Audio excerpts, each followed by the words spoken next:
What do NASA, ballistic missiles, and Montreal's 1967 World's Fair have in common? More than you'd think. Today, we're diving into the incredible story of Expo 67, a fair so ambitious it borrowed technology from the race to the moon just to open on time. Hi, I'm Dave, and welcome to Viewmaster Travels. My goal is to visit every location from my vintage Viewmaster reels and discover the stories behind them. Today it's reel A071, Expo 67. The story of Expo 67 begins in 1958 at the Brussels World's Fair. While attending, Canadian Senator Mark Drouin thought, wouldn't it be great to do one of these for Canada's centennial in 1967? It would be the second first category fair since the war. Seattle's upcoming fair was a smaller second category one, and New York's fair wasn't sanctioned, so a Canadian centennial fair would really get the world's attention. This was a country of only 20 million people that didn't even have their own national flag, trying to host the most prestigious exhibition in the world. Undeterred, they put their bid in to the International Bureau of Exhibitions and lost to the Soviet Union. The 1967 event would be in Moscow. 2 years later, their luck changed with an unprecedented event. Russia, fearing uncontrolled cost and publicity, backed out, and the award went to Canada. The theme would be Man in His World, and the date had to be 1967, but 2 years had been wasted already. It didn't seem possible. To make matters worse, Mayor Jean Drapeau and his team didn't want to hold the fair on Mount Royal like everyone expected. They had a better idea: build some new islands in the river and hold it there. People said, they're not going to be able to do it. They had no experience in it. It was truly an impossible mission. Colonel Edward Churchill was tasked with the construction. He'd built 192 military airfields during World War II. He was responsible for building the islands and structures of Expo 67 in time for opening day. Their success depended on him.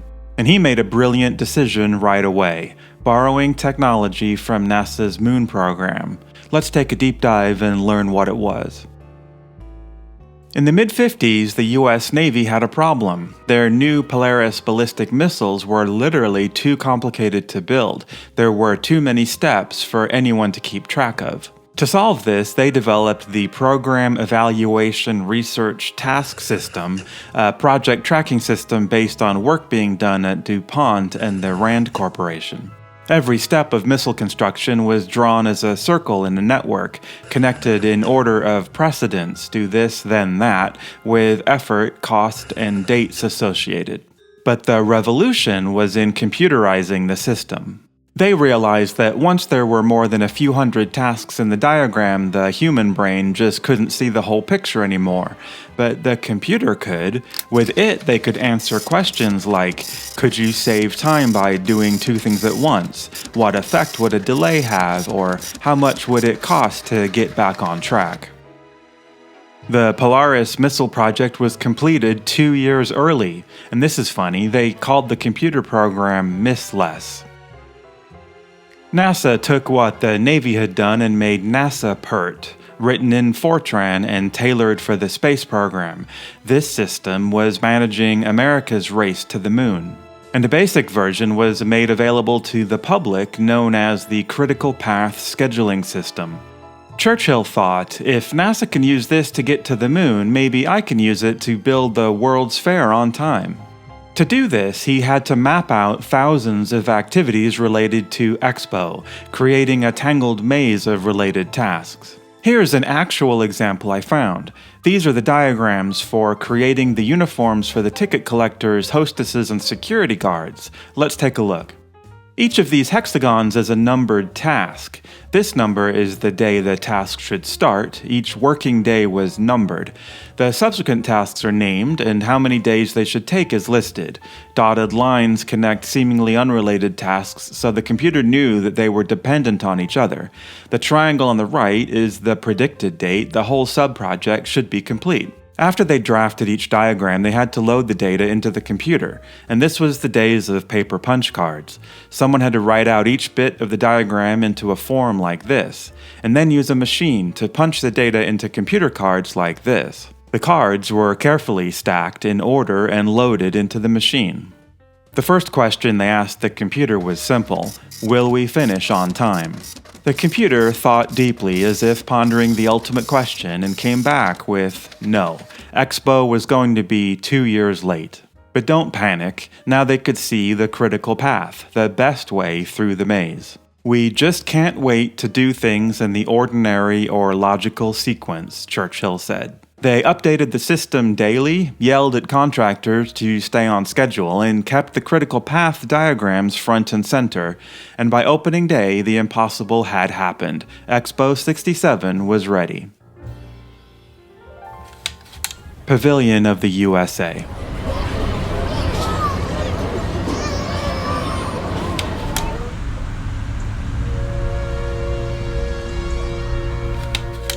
The USA Pavilion was enclosed by the Expo's most iconic feature, Buckminster Fuller's Skybreak Bubble, a 200-foot-tall geodesic dome. It's obviously still there today, enclosing an environmental museum called the Biosphere. The Expo took place on 2 islands and a peninsula in the St. Lawrence River, the Cité du Havre, St. Helens Island, and Notre Dame Island. The latter was entirely constructed, while St. Helens was extended on both sides. The hill in the middle used to be the whole island. We took the yellow line under the river to the station built for the Expo, Jean Drapeau Station, named after Mayor Drapeau, who'd secured the Expo for Canada. You come out right next to the Biosphere. The Expo was extremely popular. They had their millionth visitor on day 3, and in total, 55 million people attended, which was 2.5 times the entire population of Canada at the time. For many people, this was their first visit to Canada, and for many Canadians, it was their first visit to Quebec. The Expo absolutely put Canada on the map. One clever idea was using this Expo passport as your ticket. The design committee rejected the initial ticket design because it looked too much like a ticket. With this, you could get stamps from each pavilion, turning the entire fair into a global scavenger hunt, and today they're very collectible. We found that little remains of the Expo. The bulk of the pavilion space is now an open area used for festivals, and the original Expo event space, Place des Nations, now lies abandoned. The north end of the island was Expo's amusement area, and it's still an amusement park today. A few of the kiddie rides from the Expo are still in use, but the last remaining loop of the iconic mini rail, which took visitors around the Expo, was removed in 2022. Near where we stood would have been the Telephone Pavilion, hosted by Canadian telephone companies. This was the site of Walt Disney's 360-degree Canada 67 movie. 9 giant screens surrounded you, showing the fun and excitement of all things Canada. This particular movie's only been seen once since the Expo ended, in January of '74 at Disney World for their Salute to Canada event. But it was the expiration for Epcot's Canadian Circle Vision movies that have been used since 1982. Almost every pavilion at Expo had some kind of cutting-edge film playing. For example, Czechoslovakia's interactive Kino Automat, where the audience voted on choices the main character had to make. But by far the most popular was Labyrinth, 3 rooms with giant screens on the walls, floors, and ceilings telling the story of man and his environment, the creators of which went on to found IMAX. The USA Pavilion had the world's longest suspended escalator leading 135 feet up to an exhibit on the current state of the space race. From up there you could look straight across the river at their biggest rival, the USSR Pavilion. And we went across the river on the bridge, originally named the Cosmos Walk since it connected the USA to the USSR, to see what we could find. Pavilion of the Soviet Union.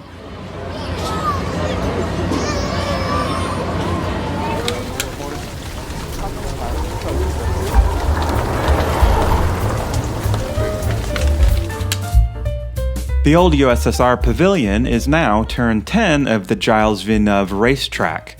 We were quite confused by this and had to ask if we were allowed to be there, but it turns out you can drive, bike, or walk the entire track, and it was actually really cool. During the expo, the USSR Pavilion was the most popular exhibit of the fair. The Soviet side of the space race was on full display, but it also included cultural exhibits and a restaurant. They had backed out of the New York and Seattle World's Fairs, so no one had seen them since Brussels in 1958. Looking around, we found a detail we didn't expect. The original Tunisia pavilion still remains, the last of several smaller pavilions that would have been here. I think it's unused today, though. We were trying to find the old France pavilion, which I knew was now the Montreal Casino, but had no idea how to walk there. We were kinda lost. During the expo, they had the latest technology to help out their confused guests. One was a phone system called Expo Vox, a state-of-the-art system that could automatically distribute up to 40 simultaneous phone calls to women in the operations building. This was one of the first switchboard-free phone systems used in Canada at the time. You could place a call from any kiosk in the park to ask questions. They even had Expo Vision, where you could apparently place a video call and see who you were talking to. And then there's Expo Com, a communications room where every aspect of the expo was monitored. Staff could coordinate efforts via closed-circuit television and radio. They would update the guests regarding wait times, schedule changes, and the whereabouts of lost children using large display panels throughout the fair. We didn't have Expo Vision, just the internet, so we ended up walking the entire racetrack around the island looking for our next Viewmaster destination. Pavilion of France.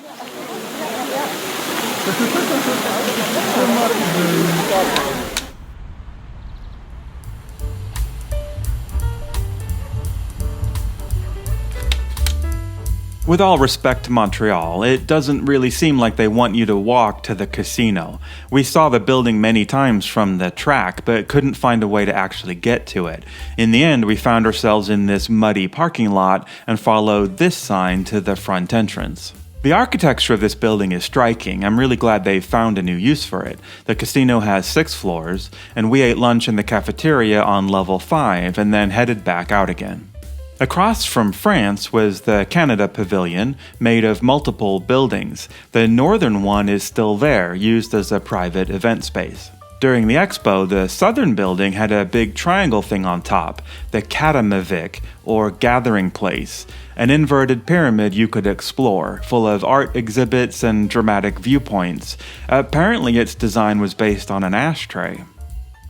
And walking around, we came across this fountain/sculpture thing. I was trying to figure out what this was by finding it on the expo map. According to the guidebook, this was Asbestos Plaza, and this giant block of rock was pure asbestos. It was donated to the expo by the Quebec Asbestos Mining Association, who were spending quite a bit of money on public relations at the fair, so they donated a large block of asbestos to be displayed. I dug through a lot of home movie footage looking for it, and finally found this image. This is the right fountain, but that rock's obviously something different. This block is the actual asbestos block, and after the fair it was donated to Laval University in Quebec City, and it's on display outside their library still today. Sometime later, a different, less carcinogenic block was installed in the fountain. One last landmark before we head across the river again. Here's Monaco, Haiti, and France behind them, and the view today. Today the canal is overgrown, narrow, and easy to miss, but during the expo you could take gondola rides around the island. There wasn't enough dirt from the quarries and metro excavations to finish the island, so several canals and lakes were added. These features have changed significantly since Expo. North America's largest rowing basin was added for the '76 Olympics, and the racetrack and a new beach significantly reduced the size of the lake.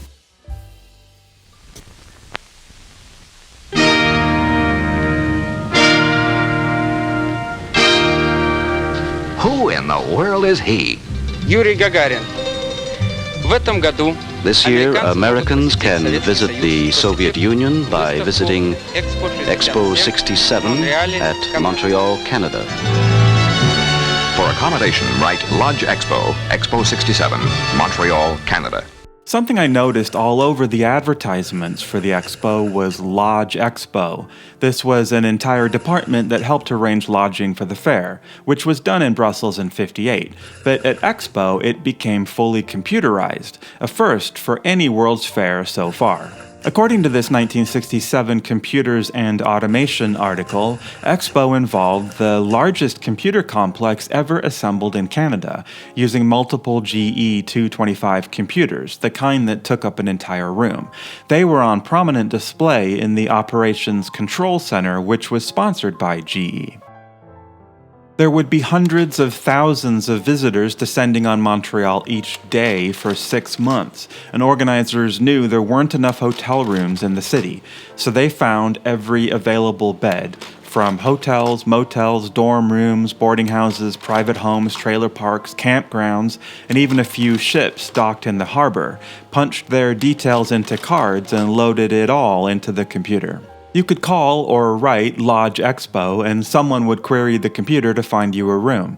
But it seems you weren't entirely sure what you'd get. One guest talks of being assigned to a motel across the river that turned out to be a trailer park with a single communal shower in a wooden shack. Complaints like this caught the attention of the US Congress, who briefly debated whether something should be done about it. Meanwhile, Expo organizers quietly hired more inspectors to verify listings and most of the problems disappeared.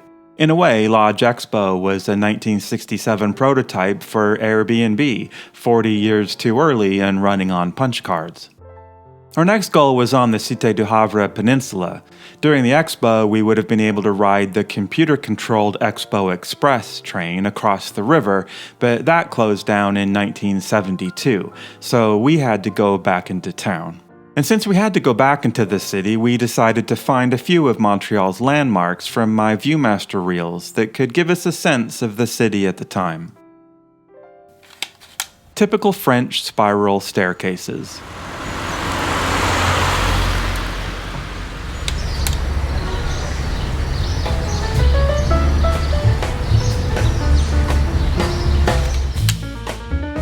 This is from the regular Montreal Viewmaster reel. These outdoor spiral staircases were so iconic that the Viewmaster photographer devoted one of his 7 images to them. We took the yellow line back under the river and switched to the orange for a couple stops and wandered around the Plateau Montréal neighborhood. I wasn't sure if we'd still see any today, but they're everywhere, and they look a real pain to climb, especially in the winter. I mean, can you imagine with groceries in February? The reason they exist is pretty straightforward. Most of these buildings are duplex or triplex homes with different families living on each level of the house. The stairs are there to give each tenant independent access from street level. An ordinance required a small setback from the street, but it didn't allow enough room for straight staircases, so the builders spiraled them. Now there are bylaws to protect them since they're such an icon of the neighborhood. And we'll get back to Expo soon, but first, a quick stop to the oldest museum in the city. Chateau de Ramezay, 1705.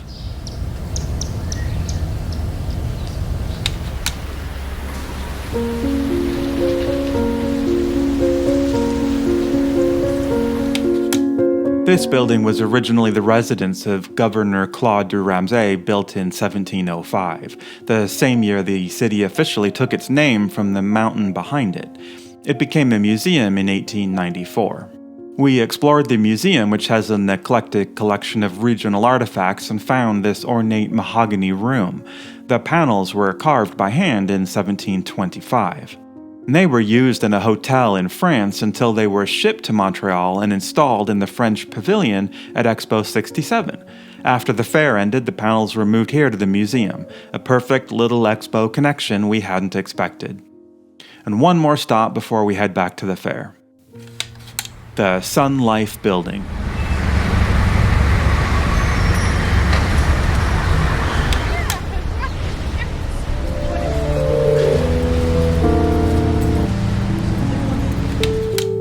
This This building was the headquarters of the Sun Life Assurance Company and was for a while the largest building in the British Empire. You can see how prominent it used to be from this view of the city from Montreal. Today it's hidden behind larger skyscrapers, and I had a hard time even seeing it. Sun Life's connection to the Expo is the Sun Life Carillon, a set of remote-controlled chimes installed on top of the Levis Tower on the hill in the middle of St. Helens Island. They were played via a keyboard from a nearby building. John Klein, a world-famous carillonneur, played the Expo's theme twice each day, chimed the hours, and apparently played 3 short concerts every day. The instrument was built by Schlemeric, who also made the carillons for the Seattle and New York World's Fair. It was all moved back to the Sun Life building after the Expo, but was destroyed by an ice storm in 1998. Today, digital chimes play from the building each day at 5 p.m. And now it's time for our last Viewmaster destination, Habitat 67 in Cité du Havre.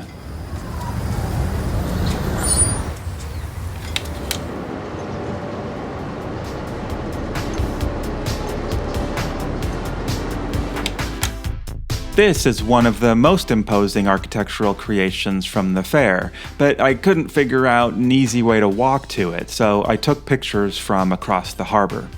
Homes of the future were crowd pleasers at the previous World's Fairs, from 39's House of Glass to 62's plywood home, and even 64's underground home with built-in bomb shelter.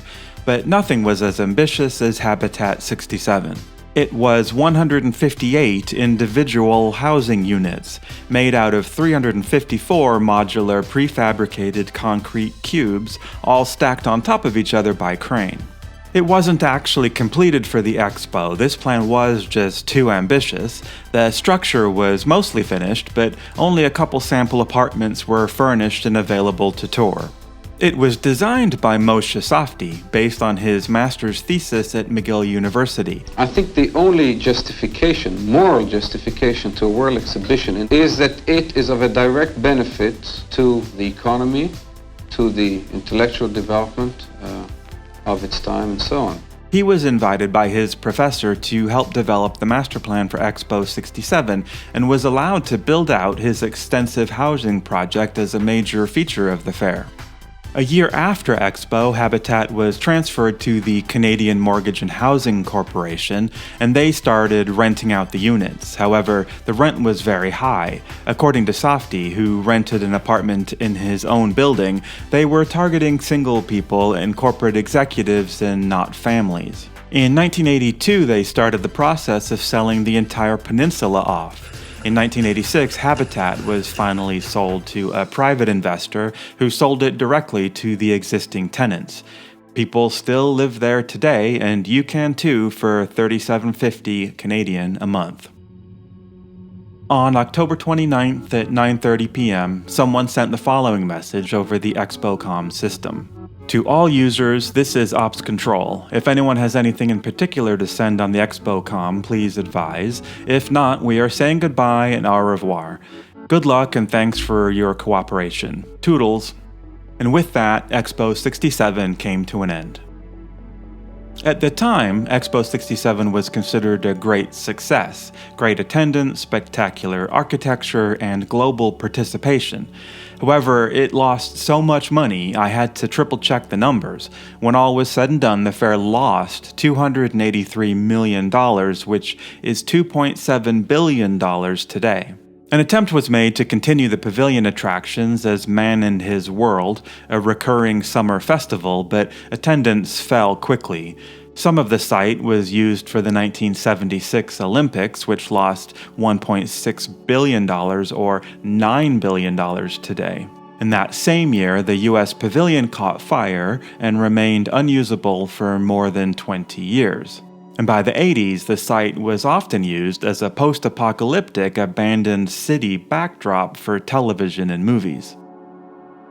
Many consider 1967 the last good year for Montreal, but I think the NASA connection is relevant here. Like the race to the moon, it's not necessarily the destination that's important, it's the journey. The impact of technologies used to facilitate Expo cannot be understated.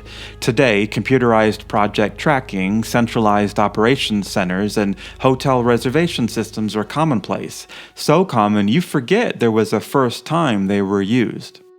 And the fair definitely introduced Montreal and Canada to the world.